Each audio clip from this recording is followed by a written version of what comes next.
Ar ziņām pasaulē Latvijā Latgalē Radio Alise Plus studijā Juris Saukāns. Vācija 2024. gadā Ukrainai piešķirs militāro palīdzību nevis 4 miljardu, kā bija plānots iepriekš, bet gan 7 miljardu eiro apjomā. Par to pēc Vācijas kanclera Olafa Šolca un ASV prezidenta Džo Baidena telefona sarunas pavēstījusi Vācijas valdība. Šobrīd Vācijā notiek debates par tālā darbības radiusa raķešu Taurus piegādēm Ukrainai.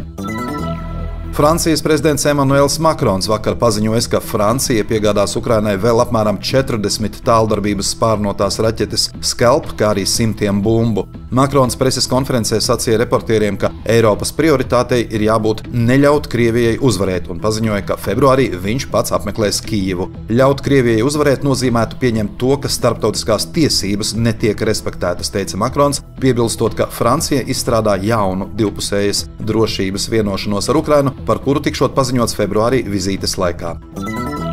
Vācijā šodien turpinās vilcienu vadītāju streiks un lauksaimnieku protesti, līdz ar to plaši satiksmes traucējumi. Miljoniem Deutsche Bahn pasažieru atcēluši plānotos braucienus vai meklē citus veidus, kā nokļūt galamērķī. Atcelti aptuveni 80% tālsatiksmes reisu un arī reģionālo līniju vilcienu satiksme ir ierobežota. Vilcienu mašīnistu streiks sakrīt ar Vācijas lauksaimnieku protestiem pret valdības plānoto lauksaimniecības sektora subsīdiju samazinājumu. Lauksaimnieki kopš pirmdienas ar traktoriem bloķē vairākas uzbrauktuves uz automaģistrālēm, kā arī rīko mītiņus pilsētās, radot ievērojamus satiksmes traucējumus. Ministru prezidente Evika Siliņa, kas pārstāv Jauno vienotību, šorīt pastāstīja, ka Latvijā esot apzinātas ap 29,000 ēku, kuru telpas var piemērot drošības vajadzībām. Valdība ir apņēmusies izstrādāt būvnormatīvus, kas noteiks prasības bumbu patvertnēm un atrunās, kādās mājās tās jāparedz obligāti. Līdz tam iekšlietu ministrija apzināšot vietas, kuras ātrāk un ar minimālākām prasībām varētu piemērot patvertņu funkcijai. Kad tas būs paveikts, varēs aprēķināt, cik tam būs nepieciešams naudas. Nākamnedēļ paredzēta Saeimas aizsardzības, iekšlietu un korupcijas novēršanas komisijas visaptvarošas valsts aizsardzības apakškomisijas sēde, kurā iecerēts runāt par bumbu patvertņu sistēmas stāvokli Rīgā un apziņošanas sistēmu kopumā.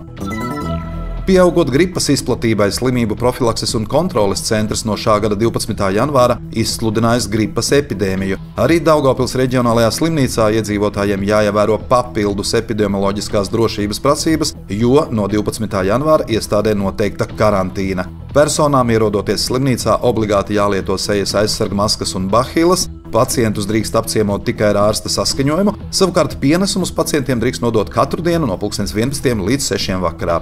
Daugavpils centra poliklīnikā, Daugavpils zobārstniecības poliklīnikā un bērnu veselības centrā pagaidām nav noteiktas stingrākas epidemioloģiskās drošības prasības, tomēr apmeklējot šīs iestādes, iedzīvotājiem ar aizdomām par augšējo elpceļu saslimšanu vai tās simptomiem ieteicāms lietot individuālos aizsarga līdzekļus. Slimību profilakses un kontroles centrs atgādina, ka riska grupām ir iespēja saņemt valsts apmaksāto vakcīnu pret gripu pie sava ģimenes ārsta. Vakcinācijas iestādēm pašreiz ir iespēja izmantot to rīcībā esošās valsts apmaksātās vakcīnas. Latvijas valsts 10. deju čempionāts un Rēzeknes domes kauss 2024 norisināsies 27. janvārī Latgales vēstniecībā Gors Rēzeknē. Sacensības sāksies 8:00 no rīta, tās organizē sporta deju klubs Viva sadarbībā ar Latvijas Sporta deju federāciju un Rēzeknes valsts pilsētas pašvaldību. Pasākuma apmeklētājiem būs iespēja skatīt labākos deju pārus no visas Latvijas. Vairāk nekā 500 dalībnieku cīnīsies par 2024. gada čempiona titulu. Labākais deju pāris, kas uzvarēs sacensībās, pārstāvēs Latviju pasaules un Eiropas čempionātos.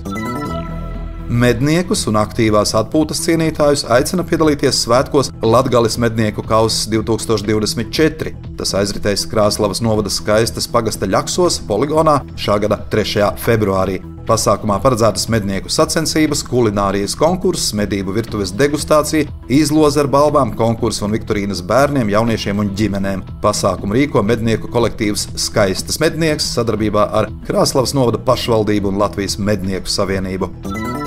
Ar ziņām studijām bija Juris Saukāns. Par ziņu raidījumu Ziņas bez robežām pasaulē Latvijā Latgalē saturu atbildes Alise Plus, projektu finansē Mediju atbalsta fonds no Latvijas valsts budžeta līdzekļiem.